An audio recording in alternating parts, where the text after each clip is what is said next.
C'est avec une vive préoccupation que son Excellence, Monsieur le ministre des Sports et Loisirs, a pris connaissance des rapports successifs et de l'actualité faisant état d'actes de vandalisme récurrents lors de certains matchs de championnat organisés dans vos installations. En conséquence, sur instruction de son Excellence, Monsieur le ministre, je vous notifie par la présente la décision de suspension immédiate des matchs officiels de championnat dans les installations du stade Tata Raphaël, et c'est jusqu'à nouvel ordre. Voilà, les conseillers du ministre des Sports et Loisirs en matière d'infrastructures, messieurs Dixon Yala. Vous parlez des sanctions. Un huis clos n'est pas une sanction pour réparer les dégâts causés au stade. Imaginez, qui va réparer ces dégâts à répétition? Eh bien, la gestion du stade se plaint quotidiennement de cet état de choses. Les clubs sont sanctionnés par la Ligue, payent des amendes, mais ne réparent pas. Et plus tard, le tout revient sur l'État congolais qui ne met pas à la disposition de sa jeunesse des infrastructures sportives dignes. Donc c'est ça le problème. C'était là de l'organisateur du championnat qui me pousse aujourd'hui à saluer cette initiative du ministère du Sport. Parce que aujourd'hui à Kinshasa, nous n'avons que ça comme, on va dire, enceinte qui peut accueillir des matchs d'un certain niveau. Donc plutôt que de se préoccuper de la vie des sportifs, des joueurs, des athlètes, en l'occurrence, que de se préoccuper de la poursuite du championnat. Lorsqu'il y a eu ce qu'il y a eu entre, rappelez-vous le match V Club Mazembe en 2015, je crois, avec le but de Gladson Awako, il y a eu des morts d'hommes qu'on a tous déplorés. N'attendons pas qu'on en arrive jusque-là. Donc faisons très attention. Vous m'avez posé la question de savoir la dernière fois où j'étais au stade Père Raphaël de la Culture. Je m'en souviens même pas. Parce que je ne vais plus me rendre. Tout à l'heure, je vous disais en off, je ne vais plus me rendre au stade. Parce que je sais qu'un match va commencer, mais ce match ne connaîtra jamais son terme. La Linafoot ne sait que percevoir de l'argent, mais en contrepartie, mettre également ses complexes sportifs aujourd'hui dans des conditions au moins adéquates, la Linafoot elle-même n'arrive pas. Parce que la Linafoot va vous dire que je ne suis qu'une entité subdélégataire de la FECOFA. La FECOFA elle-même ne sait pas créer de cadre de protection, même de ceux qui viennent poursuivre le spectacle.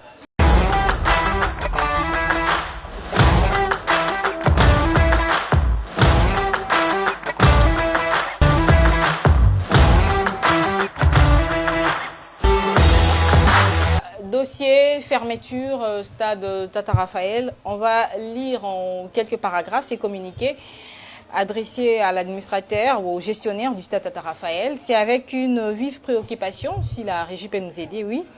C'est avec une vive préoccupation que son Excellence, Monsieur le ministre des Sports et Loisirs, a pris connaissance des rapports successifs et de l'actualité faisant état d'actes de vandalisme récurrents lors de certains matchs de championnat organisés dans vos installations. En conséquence, sur instruction de son Excellence, Monsieur le ministre, je vous notifie par la présente la décision de suspension immédiate des matchs officiels de championnat dans les installations du stade Tata Raphaël, et c'est jusqu'à nouvel ordre.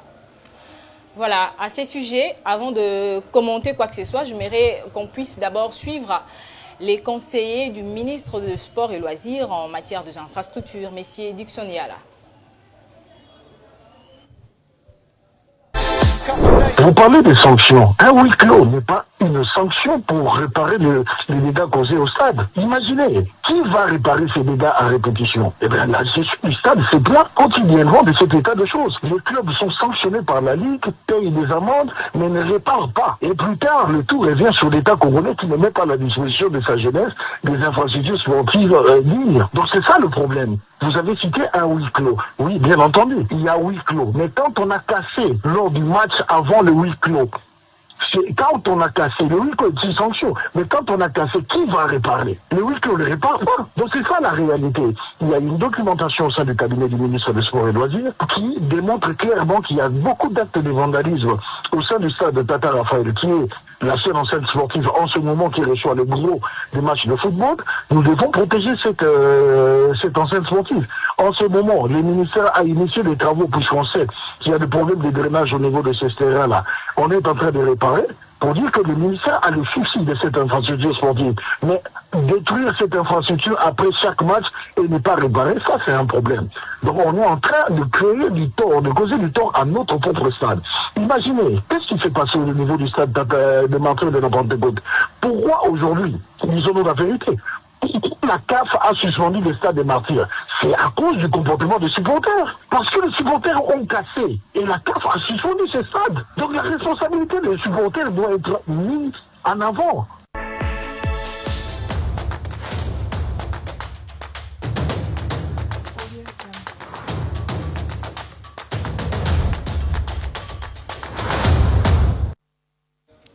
Voilà, nous venons là de suivre le conseiller du ministre des Sports, M. Dickson Eyala, qui a évoqué plusieurs raisons qui ont poussé cette fermeture, notamment les violences répétées, le siège, les installations détruites après chaque match, après chaque derby, il y a toujours ces violences qui se répètent.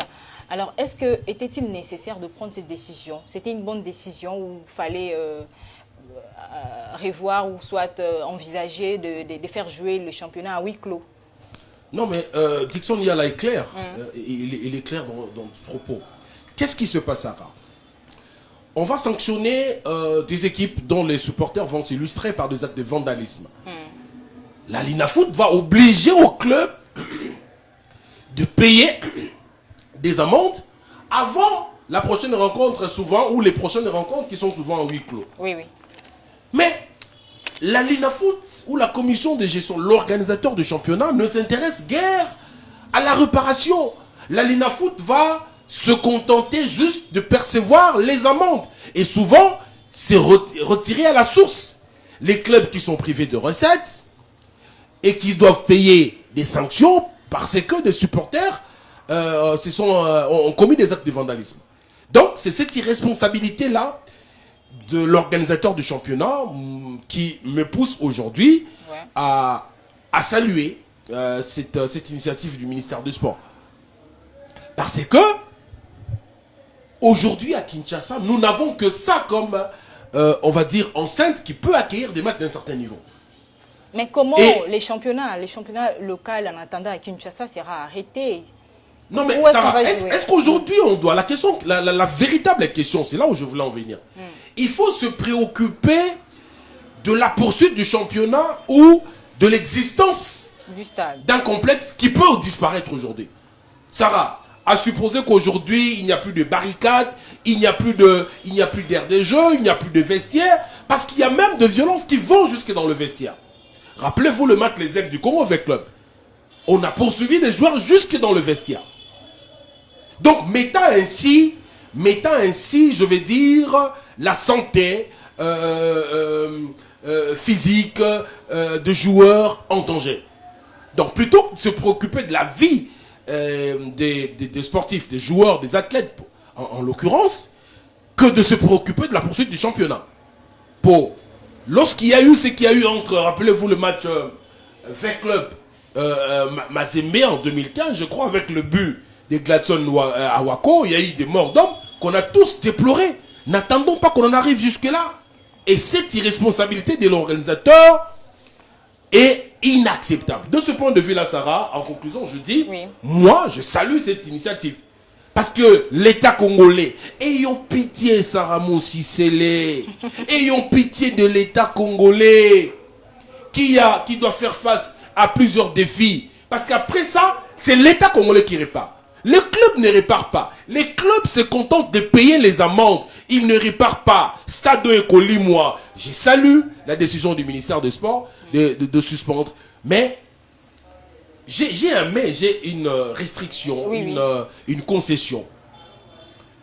Je pense que, étant donné que le stade des Martyrs est fermé, je voulais faire une proposition quand même au ministre des Sports et à ses services de convoquer une séance de travail avec l'organisateur du championnat et les clubs, de donner une sorte d'ultimatum. Parce que là, c'est quand même l'EPFKIN qui va être sacrifié, la Linafoot avec ses deux championnats, Ligue 1 et Ligue 2, et même le préliminaire de la Coupe du Congo.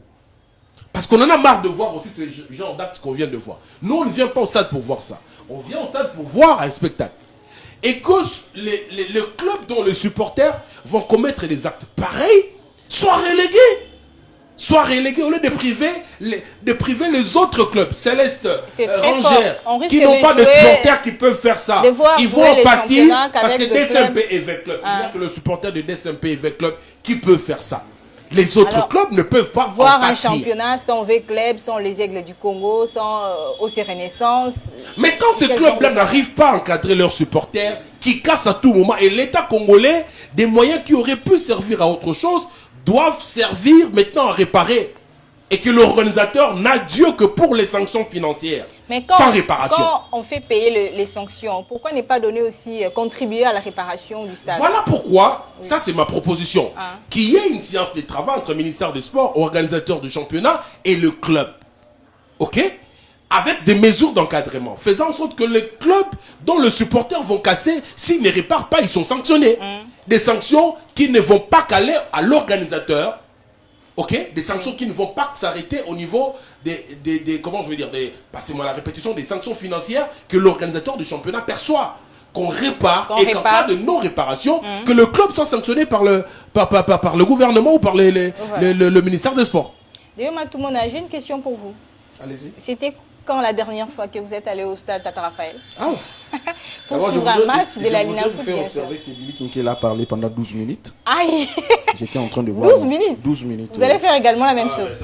Non, mais c'est quand c'est Déo, c'est maintenant. C'est 12 minutes aussi. Vous exagérez. La présentatrice a aussi un chrono. Oui, la présentatrice a aussi un chrono. Mais 12 minutes. Mais moi, je fais observer à la présentatrice que Billy Kinkela a parlé 12 minutes. Oui. Je vais revenir sur votre question. Vous savez, dans l'une de ses sorties médiatiques, un artiste et musicien de mon pays a dit, je paraphrase, je répète ce qu'il a dit, tout se contenta kakate ya ko traiter ba pota, mais tout le katoye ba eloko nini osala ke batu ba bazoka. C'est Wazé quoi? C'est Félix Wazé quoi? Non, c'est Fali Ipupa. Ok. Tout le katoye ba, tout le katoye ba, eloko nini osala ke. Je ne suis pas warrior, nous sommes dans le sport, Billy. Tout le katoye ba eloko nini osala ke batu ba bazoka. Et dans ces cas, c'est les stades. Ça, si on ne fait pas attention aux playoffs, ce stade deviendra un lieu où les gens seront exécutés. Je vous dis, Billy Kinkela allait rappeler qu'en 2015 ou 2014, que sais-je encore, avec le match avec le Mazembe, but de Glaxon Awako. Je me rappelle bien. Exactement, il y a eu mort d'homme dans ce stade. Donc faisons très attention. Vous m'avez posé la question de savoir la dernière fois où j'étais au stade Père Raphaël de la Culture. Je m'en souviens même pas. Parce que je ne vais plus me rendre. Tout à l'heure, je vous disais en off, je ne vais plus me rendre au stade. Parce que je sais qu'un match va commencer, mais ce match ne connaîtra jamais son terme. Quand on regarde aujourd'hui, la rapidité, la promptitude avec laquelle la Ligue nationale de football sanctionne des clubs auteurs des actes de vandalisme, on s'est dit, on devra avoir également la même promptitude pour réparer le préjudice causé. Mais malheureusement, la Linafoot ne sait que percevoir de l'argent, mais en contrepartie, mettre également ces complexes sportifs aujourd'hui dans des conditions au moins adéquates, la Linafoot elle-même n'arrive pas. Parce que la Linafoot va vous dire que je ne suis qu'une entité subdélégataire de la FECOFA. La FECOFA elle-même ne sait pas créer de cadre de protection, même de ceux qui viennent poursuivre le spectacle. Aujourd'hui, qui peut avoir l'audace d'amener sa femme, ses enfants au stade pour suivre, au stade Tata Raphaël surtout, pour suivre une rencontre de football? C'est vraiment difficile, alors vraiment difficile. Alors qu'aujourd'hui, on n'investit pas dans la formation. Aujourd'hui, la Linafoot, la FECOFA, les deux font recours au club. Tous ceux que vous voyez au stade, c'est-à-dire, ce sont d'abord les supporters de club. Ils appartiennent à un club. Quand il y a but, eux également jubilent. Donc ils n'ont pas l'état. D'abord, ils ne sont pas formés. J'ai vu un stadier lors des matchs, je crois, où il y avait club, à la mi-temps, un stadier courir derrière un joueur de club, solliciter une photo. Voyez-vous? Donc nos stadiers ne sont pas formés. On ne crée pas un véritable cadre de structuration pour encadrer ceux qui viennent suivre les spectacles et limiter ne serait-ce que les dégâts. Donc, le match vient à peine de commencer, les Aigles avec club. On joue la deuxième minute de la rencontre. Déjà, il y a des tensions, des vives tensions. dans les gradins. Vous sentez déjà que ces matchs ne connaîtra pas son terme. Vous sentez déjà que ces matchs, en tout cas, il faut faire attention. Le président de club, ceux qui viennent au stade Tata Raphaël, ils vous diront, voilà, je vais acheter un billet VIP, mais ils ne sont pas sécurisés. La presse n'est pas sécurisée. Et vous voulez que dans ces genres de stades, les gens continuent à venir sous prétexte que les championnats doivent se poursuivre ou que sais-je encore. Je crois à un certain moment de la vie, il faut prendre des décisions courageuses. Mais par rapport au timing, hein, puisqu'on voit les championnats qui est en train de se jouer, il fallait pas, puisque voilà, la fermeture du stade de Martyrs, il fallait au moins attendre que ces stades puissent être réhabilités. Puis, Sarah, on a un choix à faire. Oui. On a nous un choix à faire. Entre poursuivre le championnat, poursuivre le football de notre pays dans ces genres de conditions-là, où les matchs ne se terminent pas, où les gens se blessent après chaque match, où les gens perdent des choses importantes après un match de football. Et on a aussi un choix de limiter les dégâts. Pour moi, fermer ces stades, c'est une idée salutaire que moi, j'applaudis. Pourquoi? Parce que j'estime que dans un pays où le football devra réunir les gens comme une école de loyauté, de fair play, mais on devient aujourd'hui une école d'hostilité grave, des atrocités graves. Je vous ai dit, si on ne fait pas attention aux playoffs, attention Madame Sarah, nous risquerons de voir les gens être exécutés dans nos stades. Pourquoi? Parce qu'on ne prend pas les mesures assez draconiennes nécessaires. Regardez par exemple les images que notre réalisateur venait d'illustrer tout à l'heure. Même la police est impuissante devant les supporters. Un supporter qui descend pour défier la police. Les arbitres ne sont pas en sécurité. Les athlètes eux-mêmes, ils ne sont pas en sécurité. Il vous souviendra en 2012, je pense. 2009 ou 2012. Derrick Lamoté m'a battu avec Club de but à 0. Ça, je suis dans l'histoire. Et un supporter de Club est descendu pour... avec une lame de rasoir justement pour mettre sur le visage de Joël Kimwaki. Donc le problème c'est le stade et les supporters, c'est ça? Non, le problème ici d'abord c'est l'organisateur. Les supporters, les stades, ça c'est une conséquence. Si les choses sont bien organisées, si les choses sont bien structurées, aujourd'hui d'abord l'organisateur n'arrive pas à nous produire les billets de la rencontre prévue. Vous venez pour un match, les Aigles du Congo avec club, on vous vend le billet où c'est écrit Soudan RDC. Déjà à ce stade-là, il y a un problème. C'est très grave. Ceux qui ont accès au stade, le plus grand nombre, le mineur, le garçon dont l'âge varie entre 15, 16, 17 ans, aujourd'hui, ces garçons-là, ils ne payent pas les billets. Il s'est dit, voilà, on va trafiquer, on va trouver des manières dilatoires pour magouiller un peu et puis faire notre édition. Et en ce moment-là, quand il y a des ordres, ils sont le premier à barricader les barrières. Et puis, donc, c'est là où maintenant je joins ma voix à Billy Kinkela pour une fois, d'ailleurs en 2026, que le ministère des Sports devra réunir tout le monde. Mais peut-être pas pour donner, je vais dire, un ultimatum, non. Mais pour demander au club de, je ne vais pas dire ici enseigner, mais d'essayer de parler à leurs supporters. Parce que dans chaque club, on vous dira, les grands clubs, on vous dira, il y a une grande commission de supporters. Non, mais le travail de fond doit être fait. Et en ce moment-là, notre football sera sauvé. Merci Déo. Allez, faisons un tour en Afrique du Sud, puisqu'on commence avec les interclubs de la CAF en Ligue des Champions. Hier dimanche, le FC Saint-Eloi-Lupopo a manqué une opportunité de pouvoir se rapprocher des quarts des finales.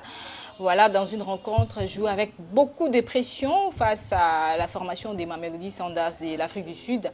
Les Louchois ont ouvert la marque dès la 19e minute, mais se sont prises au piège avec l'égalisation intervenue à la 55e minute. Est-ce qu'ils pouvaient faire autre chose que ça? Est-ce qu'ils pouvaient faire mieux, battre cette formation? Non, au regard, Sarah, pour le 2 minutes qui nous reste, je voudrais dire qu'au regard la physionomie du match de la première partie de la rencontre à la mi-temps, premier mi-temps, on a vu une équipe de Lupopo quand même assez entreprenante. Moi, j'étais surpris de voir le niveau quand même face à un cadre du championnat africain. Mamelodi Sundowns, c'est pas n'importe qui, c'est un cadre, et voir ce que le Lupopo a proposé. On sentait qu'il y avait un projet des jeux qui était cohérent. Mais malheureusement, comme face à Mouloudia Club, c'est sur balle arrêtée qu'on encaisse, que le Popo encaisse, malheureusement. Parce que ça fait quand même 3 matchs. Les 3 derniers buts encaissés ces derniers temps par le Popo, c'est sur 2 balles arrêtées. À Mouloudia, face à Mouloudia, on a tenté avec Omosola, il prend le but sur balle arrêtée. Hier, on a tenté avec Ezras Kabamba, ce qui veut dire que l'entraîneur doit quand même revoir son projet, surtout sur l'animation défensive.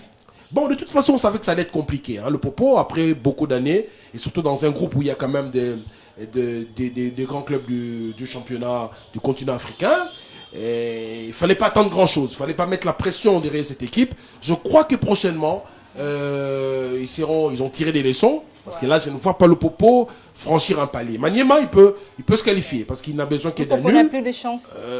Pour le Popo, ça va être compliqué. Bon, tout est jouable. Tout est jouable, mais lorsque l'on sait que la 6e journée, c'est en déplacement, et dernière face à quelle équipe, ça va être compliqué. Ne mettons pas la pression aux joueurs. Laissons-les faire savourer ce parcours-là. Ils n'ont pas été ridicules pour un apprentissage au haut niveau, parce que ça faisait quand même un bon bout de temps qu'ils n'ont plus revu ce niveau. Mais l'entraîneur doit quand même revoir l'animation défensive. Regardez bien face à Mazembe lors de la manche aller, comment le Popo encaisse. Je peux comme ça vous citer des matchs où le Popo encaisse des buts, soit par un alignement qui laisse à désirer, soit parce qu'il y a un faute de marquage. Il faut travailler cela. Et au haut niveau, ça ne pardonne pas. Ça ne pardonne pas, malheureusement. Vous avez un mot pour le Popo, soit vous allez parler de Mani Magnon puisque... rapidement. Ouais. Bon, d'abord pour le Popo, il faut commencer par féliciter ce qu'ils ont fait comme travail. Depuis autant d'années, le Popo n'a pas retrouvé le haut niveau de cette étape de la compétition. C'était quand même une expérience bonne pour eux. Question de franchir un palier, de gagner en maturité et puis d'apprendre dans le haut niveau. Mais également, je pense que le Popo a loupé des matchs où il ne fallait pas. Le Popo, sur cette rencontre, moi je l'ai dit même avant, le Popo avait des visages, une sorte de bicéphalisme. En championnat, c'était quand même une équipe de Lupopo prolifique. 4-0 face à Sangabalende. Contre Saint-Luc, 4-0. Une victoire courte mais précieuse, je crois, face à Tanganyika, quelque chose comme ça. Donc, c'est là prouvé à suffisance que Lupopo avait un visage beaucoup plus attrayant en championnat. Mais là où ça clopinait un peu, c'était aux interclubs de la CAF. C'est là où Lupopo, les prestations étaient à dents de scie.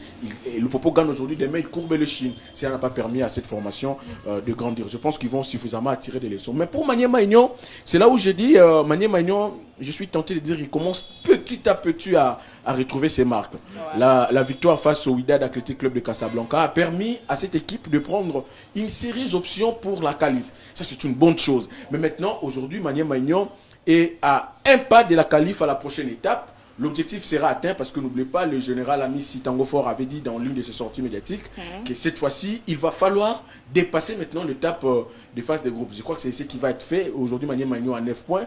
Il n'est plus qu'à un seul point. S'il totalise 10 points, il va pouvoir se hisser à la prochaine étape. Ça, c'est une bonne chose. Et maintenant, à Papi qui montre également de revoir un peu dans le contenu.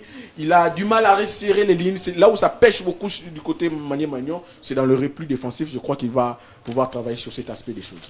Merci Déo, merci Billy. Et c'est la fin de cette livraison de Grand Plateau, Grand Débat Sport sur HV Télévision. Merci de nous avoir suivis. Merci à toute l'équipe technique qui a assuré la réalisation de cette émission. Les rendez-vous est donc pris pour le lundi prochain. Lundi prochain. Avec d'autres thématiques. Au revoir.